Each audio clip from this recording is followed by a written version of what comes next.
Bismillahirrahmanirrahim. Associate Professor Ahmed Adamu, Honorable Commissioner, distinguished ladies and gentlemen, attendees, I'm indeed very excited and honored to be with you today. This is definitely an incredible event. This is a fourth of its kind, and I can really tell by the passion of the professor and the other presenters that this is really an endeavor that would not only begin or continue to add value, but of great significance to not just Katsina, but our nation in general.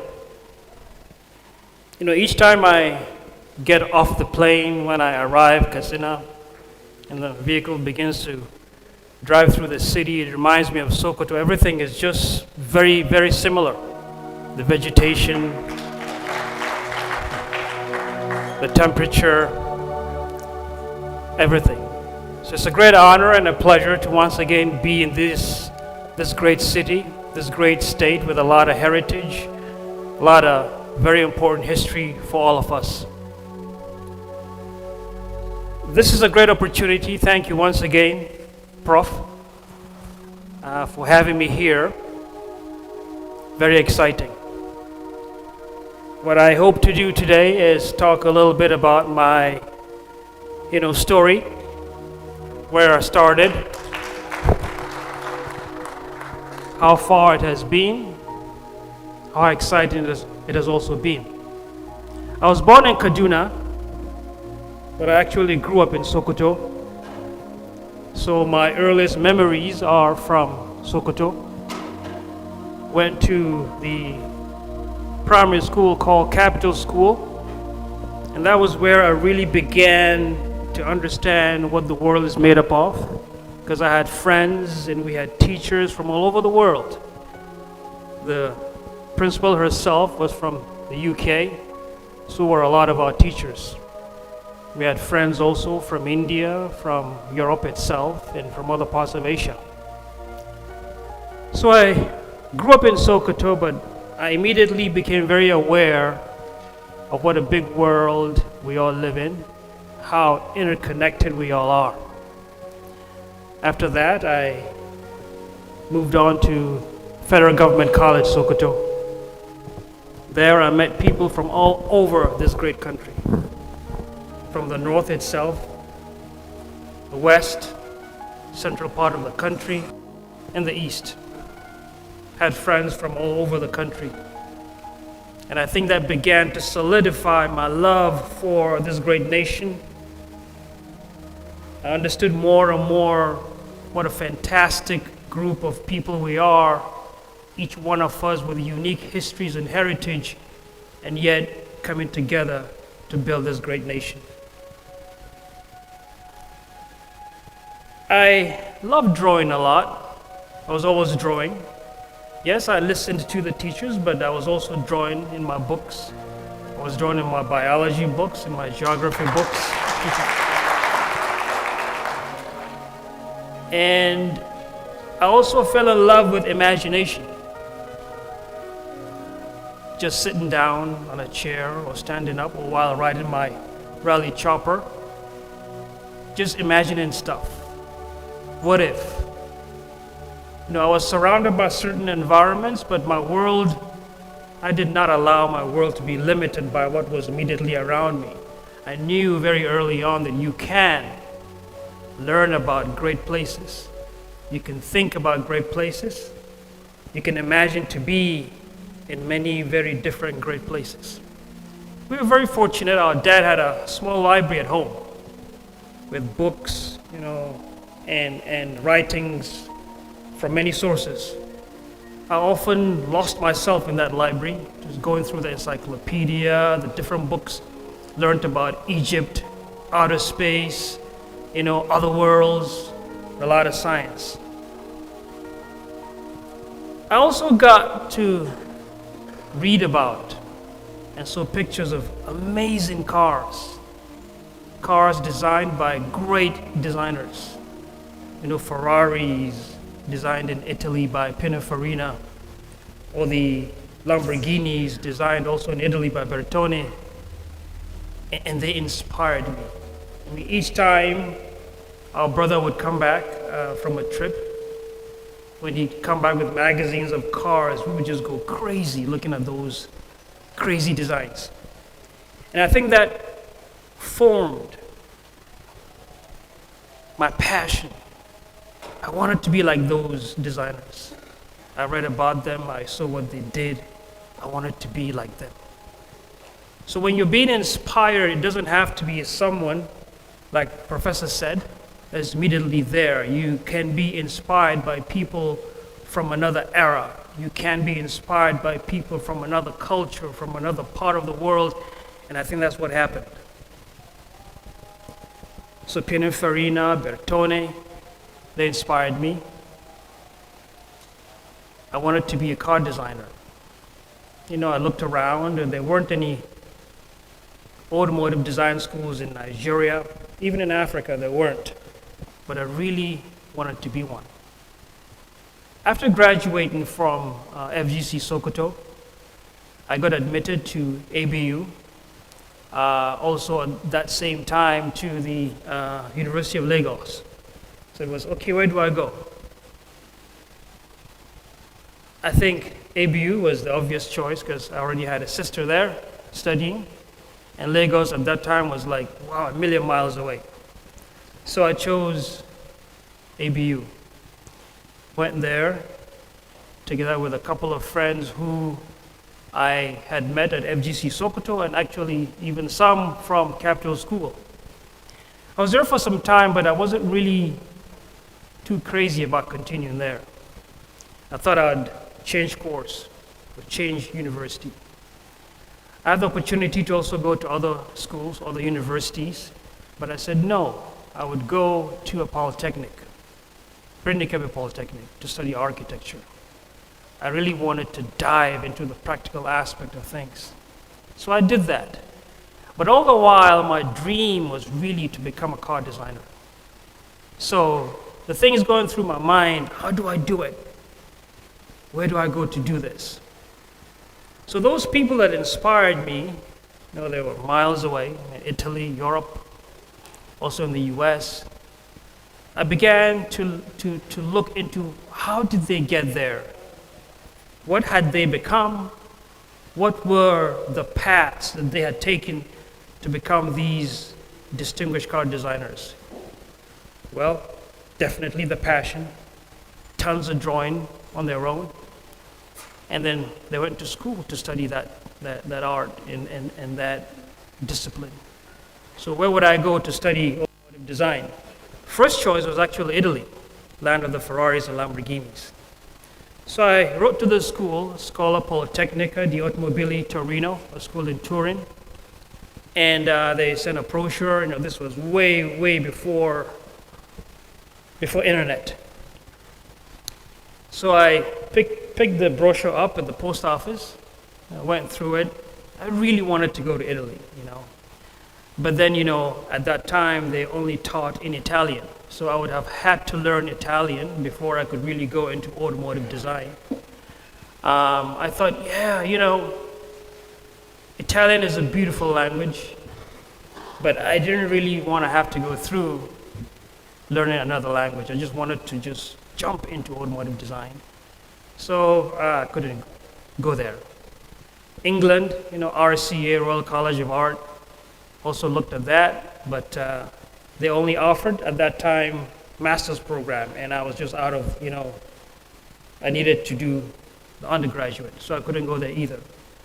So I was visiting a cousin of mine in Sokoto, and he had this book, thick book with all the American colleges in it. Immediately grabbed it, took it back home, flipped through to the part where it listed all the American art and design schools, and I chose two of them. One was in Michigan, College for Creative Studies, and the other one, Art Center College of Design in Pasadena. I saw this magnificent building of a CCS in Detroit. And then they have the big 3 car companies also with their headquarters in Michigan. So I said, I think I'll apply to the College for Creative Studies, Michigan. I did that along with my portfolio, a couple of my designs that I had done. I had cars, I had sneakers, I had motorcycles and other products. Sent it off to the US. After a while, same post office, went, and I was surprised one day the admission letter came in. That was a great day. So, tons of money to go to that school. I applied for a scholarship, Sokoto State Scholarship Board, went in for an interview, sat in front of the chairman and all the other board members. Also took along with me some of my drawings and designs that I had done. Alhamdulillah, I got the scholarship and off to the United States. I arrived in Michigan in the middle of winter in January. So here I was, I grew up in Sokoto, very hot, flew right in the middle of winter to the United States, to one of the coldest places on the planet. It was very cold. So, but I tried to adjust to the weather as quickly as I could. I knew that what took me there was my passion to become a car designer. I left, like I say, to go to the US, not because I was unhappy with Nigeria, not at all. I had a wonderful childhood, very closely knit family, brothers, sisters, cousins, uncles, nieces, great times. I left Nigeria to go to the US because I wanted to better myself. I had a dream and a passion to become a car designer, and that was why I went. So it was an opportunity for me really to achieve that dream. The College for Creative Studies was very exciting, but very tough too, very tough. There was hardly any time for anything else but homework and assignments. Day in, day out, if you slow down a little bit, you are left behind. Graduated after the 4 years, and I was actually making plans to come back to Nigeria because scholarship, So I tried to call the Nigerian embassy to ask them to buy me my one-way ticket back to Nigeria. And for one reason or the other, I couldn't get through to the lady who was in charge of those tickets. And so this was in the basement. Everybody had moved out, it had gone home, school had closed. And I saw a friend of mine through the window, and I said, I'll just go over to him, say hello to him, and maybe after 5 minutes, come back and try to make that phone call.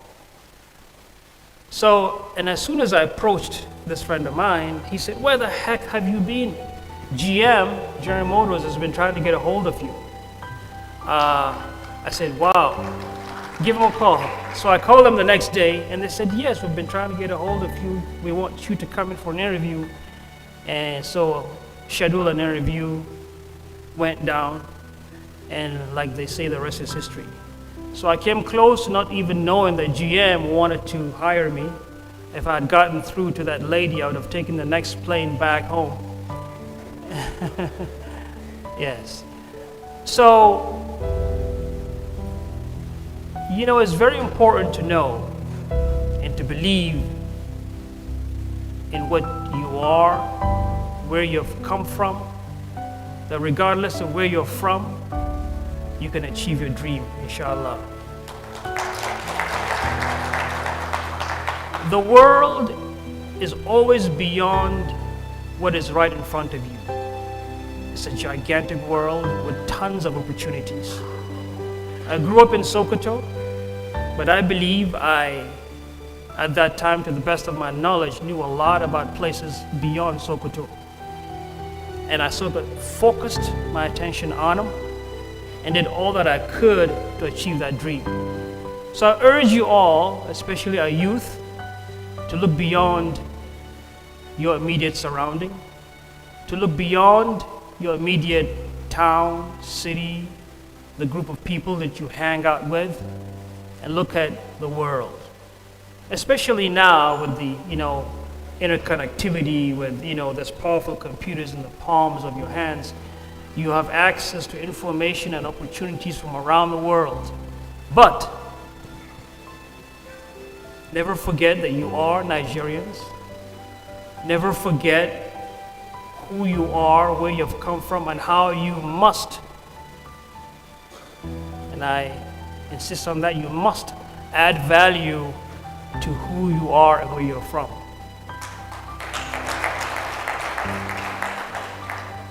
When you have the opportunity to travel around the world and see other places and see how far they have gotten, what they have been able to achieve, the only difference between them, or the only difference between any advanced nation and Nigeria, is what is in our minds. As technology advances, it continues to create and offer a level playing ground to each and every human. So what you do with those opportunities to better yourself and your community is up to that individual. They say whatever you take a young man in the middle of New York, right? You give him a computer or a very powerful, smartphone. You take the same aged young person in any town. Let's not even talk about Lagos or Abuja or Kano. Let's talk about a small village somewhere. You give him that same equipment with the same capacity. Whatever that young man can do in New York in terms of operating that equipment and coming up with solutions, that young man in Nigeria can do the same. So we're in a moment in this nation's history that is very crucial. And we have two options, right? We have problems. Yes, we do. We have challenges. But we must not allow ourselves to be defined by those challenges. There are challenges everywhere. We must only be defined by our dreams and aspirations, by what we can achieve by a better tomorrow. And we can do it. So I had a dream. I never gave up. When I was growing up, a lot of people thought I was really crazy. Hey, why don't you stop drawing, go out and play football, go out and do this and that. But I had a vision that I stuck to. So GM, I worked for about 3 years at GM in Michigan. Then I got sent to Germany for about 2 years. And I took a great opportunity there. It was so closer to Nigeria. I was able to come more often to Nigeria. And I got married while I was in Germany. And then we went back to the US. Back to the US, the project I first worked on right after Germany was the Pontiac G6. Now, if I sort of go back a little bit, I had always, when I was growing up in Nigeria and Sokoto, one of the things that really, I think, shaped the way I thought was TV. Watching TV, but not just any type of TV. There were certain programs that played a huge role in how I added to my imaginative capability. These were sci-fi movies. In sci-fi movies, they talk about, going up on a spacecraft to Mars or beyond into outer space, and they talked about alien worlds, and you really upped your imagination. So even working at GM with that background, I was always into thinking of the most advanced automotive designs. If I were to design a vehicle, it wouldn't be just a normal car, but something advanced. And on a couple of occasions, whenever I did designs, they would say, yes, very good, but this vehicle, this design is just too advanced. We're not ready to do it. So when I came back from Germany, I went into the Pontiac studio, and this project came up to do the next mid-size Pontiac. And at that time, that division, Pontiac, was looking for a new direction. They were looking for a new direction. And I think that ability to design something that was different played a role in designing the Pontiac G6, which was a departure for Pontiac from the old traditional way of doing things, coming up with something new. Years after that, an opportunity came up to design a vehicle that would define the future of GM. GM was coming up to be 100 years old, and the company needed a design to showcase what the future of that company would be. So all the designers were asked to come up with a project, with their own interpretation of what that vehicle needed to be. So we all took a stab at it. There was us there in Michigan, the UK, and also in California. So out of those 200 designs, 5 were chosen. Mine was one of those 5. And then out of those 5, 2, they set aside this particular day where all the big shots of GM would come, go through the 5, and they said that would be when they would make their decision of this one vehicle that would define the future of GM. So we did all our designs, we had them set up in this room, and then we walked out. But we could see through the window these big shots, the vice president design, the top designers, design executives. We could see them through the window walking from one presentation to the other. And when they were all done, we were asked to come in so that we would hear the results. And so we all walked up, and then they said that they had a very good show, and the vehicle chosen to move forward to represent the future of GM was my design.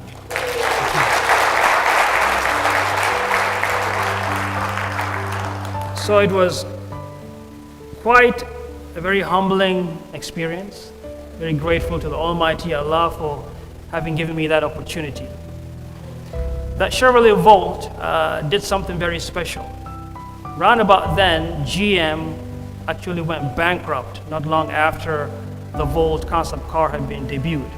GM went bankrupt. So GM, Ford, the other company, the other competition, went in front of Congress. GM went in front of the leadership of the US. This was under Obama. And they asked for money, billions of dollars to bring back the company or keep it from, really going under. Round about then, a lot of people were being laid off by GM. So they said they needed the help of the US government. And the US government asked them, okay, you want money. We know why you got into this rut, because you have been producing these gigantic pickup trucks that were gas guzzlers and no one was buying them. You're going bankrupt. If we give you money, what would you do with it? What would you do differently from what you had been doing before? And the leadership of GM said, here, this is a Chevrolet Volt. This is a type of vehicle that we would be doing moving on. And the US government said, okay, great solution, and got the bailout. So the Volt was instrumental in allowing the US government to see the value of what the future of GM needed to be.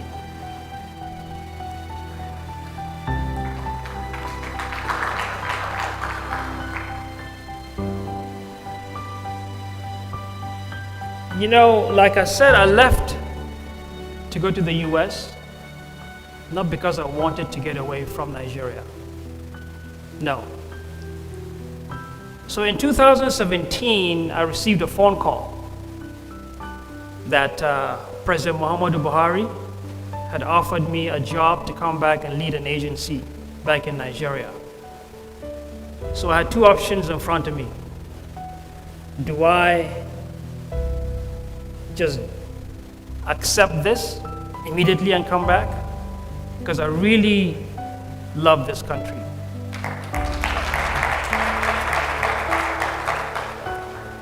Or do I say no and continue to work for GM because I really love automotive design and I had a fun time out there? What do I do? It was both a hard and an easy decision. It was hard because I was going to give up being a car designer for a company that was so great. It was easy because it was accepting a job to come back and play my small role in moving this country forward. So I chose to come back home. And typically with GM, they really don't get too happy when you want to leave them. Because they're operating in a space where they're competing with other companies, with Honda, with Toyota. So they don't want their people leaving them and possibly ending up working for other companies. I've known particular, examples where GM designers got a job for some other company and they wanted to leave, right? And with GM, if you tell them you're leaving and they're sure you are, they escort you right away. It's not about like in 2 hours or 3 hours. Right away, they escort you to the gate. Okay, see you later. Because there's so much sensitive information there, they don't want it moving on with you. So, after I got a call and decided to accept, I said, okay, what do I do now? I know that as soon as I tell management that I'm leaving, I'll just go out the door.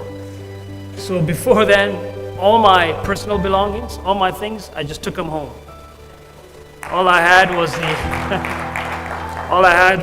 the GM cell phone that I would just hand over on that last day and the badge. So very early in the morning that day, I went and I said to the design director that I wanted to speak with him. That's something very important to tell him. Nobody else was in the studio then. So he said, yeah, sure, Jelani. So I went over to the coffee room, sat down, and I said, well,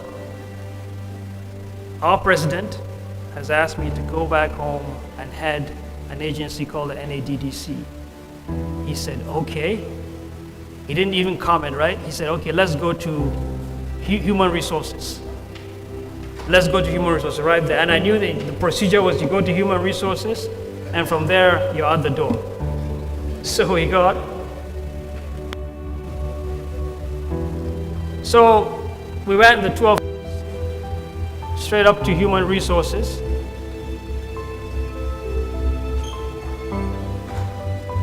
And we sat down with the lady, and he mentioned to her what was happening. And then she paused for a while, and then she said, wow, that is great. Your own country wanting you to go back and work for them. So go back to your studio, think of when you want to go, get ready, and then we'll finish the paperwork. So it was different for me, alhamdulillah. I went back and sort of worked out everything and set a date to leave and came back to Nigeria. And as you know, the NADDC is a parastatal under the Federal Ministry of Industry, Trade and Investment, charged with the responsibility of developing the local automotive sector. It works very closely with companies that have set up production in Nigeria. And so it was a great opportunity to come back home, a place that I really, really love, and to play my role in that. One of the greatest things that I'll forever be fortunate to have had the opportunity to do was to promote vehicle electrification. Vehicles powered by electricity, you charge them up, as you know. We've come with that vehicle, I think, at least once here to Katsina, the last time we were here, to showcase what we do. So we were able to get electric vehicle assembly online in Nigeria. And I believe right now there are a couple of companies in the country assembling, if not producing, electric vehicles.